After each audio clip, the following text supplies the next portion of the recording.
آپ جتنی آنسو گیس کی شیلنگ اور ربڑ کی گولیاں چلا لیں، ہم آئیں گے اور عمران خان کو رہا کروائیں گے۔ حلیمہ خان کا بڑا بیان سامنے آ گیا۔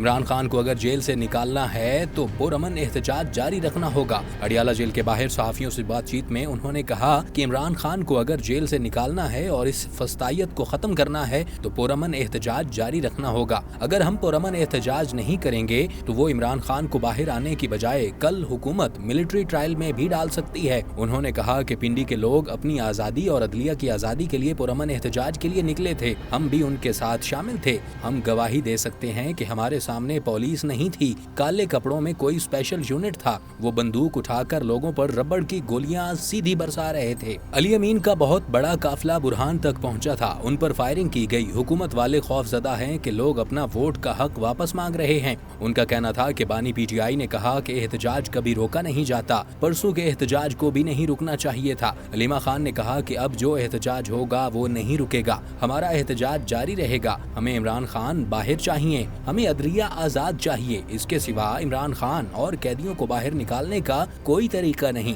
انہوں نے کہا کہ بدھ کو بہاولپور، میاں والی اور فیصل آباد میں احتجاج ہے، یہ عوام کا آئینی حق ہے، کوئی بھی لوگوں کا آئینی حق نہیں چھین سکتا اور نہ روک سکتا ہے۔ بانی پی ٹی آئی کی سالگرہ پر 5 اکتوبر کو لاہور مینار پاکستان میں احتجاج ہے۔ کراچی کے احتجاج کے لیے حتمی تاریخ کا تعین کرنا باقی ہے۔ اسلام آباد کا احتجاج فائنل راؤنڈ ہوگا، اس کی تاریخ جلد انتظامیہ دے گی۔